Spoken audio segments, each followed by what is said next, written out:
হাঁসফাঁস করছি আমরা। মানে এমন গরম যে এসিও ঠিক মতো কাজ করছে না, এয়ার কন্ডিশনও হেঁটে উঠতে পারছে না। বাচ্চা কাচ্চা নিয়ে বয়স্ক মানুষদের তো কষ্টের শেষ নেই। কিভাবে তারা এই গরমটাকে কিভাবে তারা কাটাবে, এখন এইটাই। আর কতদিন, বলতে গেলে সবে শুরু, কলির সন্ধে। গ্রীষ্মকাল তো সবে শুরু হলো, এখনও 4 মাস আগামী। তাহলে এই মানুষের কী দুরবস্থা হবে। এর থেকে উপায় একমাত্র, যদি প্রাকৃতিক কারণে বর্ষা বৃষ্টি মাঝে মাঝে আসে তবেই।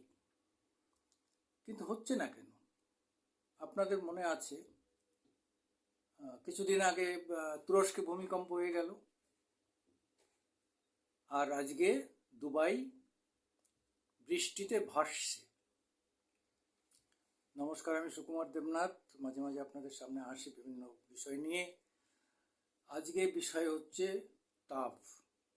তাপপ্রবাহ, দাবদাহ, যাই বলুন না কেন, বহু বাংলা শব্দ প্রতিশব্দ আছে তাপের তীব্রতা বোঝানোর জন্যে। তার যে জ্বলন পোড়ন, শরীরের উপর তার যে প্রতিক্রিয়া ভয়ঙ্কর, সেসব বোঝাতে গিয়ে শব্দের কোনো কমতি নেই, ঘাটতি নেই।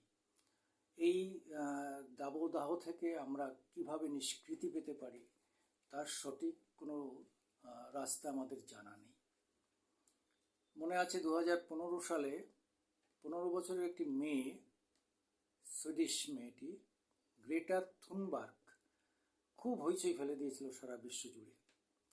তার দাবি ছিল যে প্যারিস অ্যাগ্রিমেন্ট মানতে হবে। প্যারিস অ্যাগ্রিমেন্টে এই গ্লোবাল ওয়ার্মিং কমানোর জন্য কিছু কিছু অ্যাগ্রিমেন্ট করা হয়েছিল। তার মধ্যে কিভাবে কার্বন কমানো যায়, এক হচ্ছে ফ্যাক্টরি থেকে কার্বন নিষ্কাশনটা বন্ধ করতে হবে, আর একটা হচ্ছে গাড়ি ঘোড়া থেকে যে কার্বনটা নিষ্কাশিত হয়, এটা বন্ধ করতে পারলে তাহলে গ্লোবাল ওয়ার্মিংটা অনেকটা নিয়ন্ত্রণ করা যাবে। কিন্তু তার কিছুই হয়নি।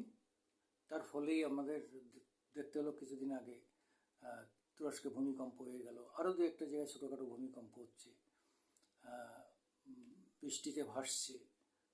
দুবাইয়ের মতো মরুভূমি এলাকা, সেখানে উট হাবুডুবু খাচ্ছে জলে, এত জল, সব ধ্বংসের মতো হয়ে যাওয়ার মতো অবস্থা।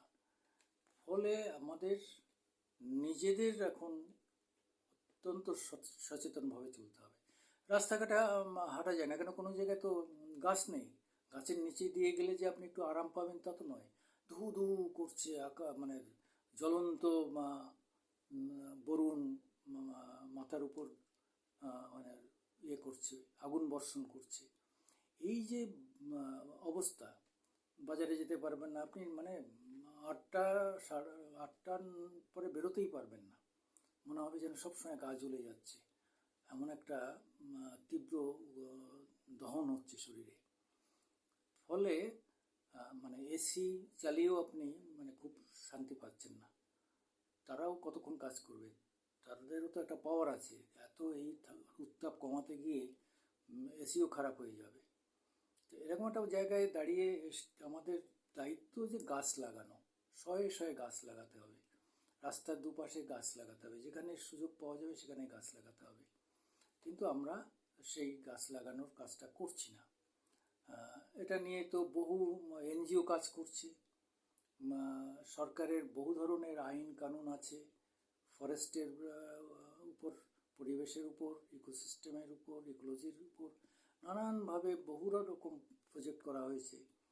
কিন্তু কার্যত কাজের কাজ কিছুই হচ্ছে না বলেই আজকে আমরা এই দুরবস্থায় পড়েছি। জানি না যে আগামী দিনে বয়স্ক মানুষ, বাচ্চারা কিভাবে সময় কাটাবে। তাদের সত্যি খুব খারাপ সময়। আপনাদের ভালো লাগলে আমাদের একটু লাইকস দেবেন, আমাদের একটু সাবস্ক্রাইব করবেন। আসছি, নমস্কার।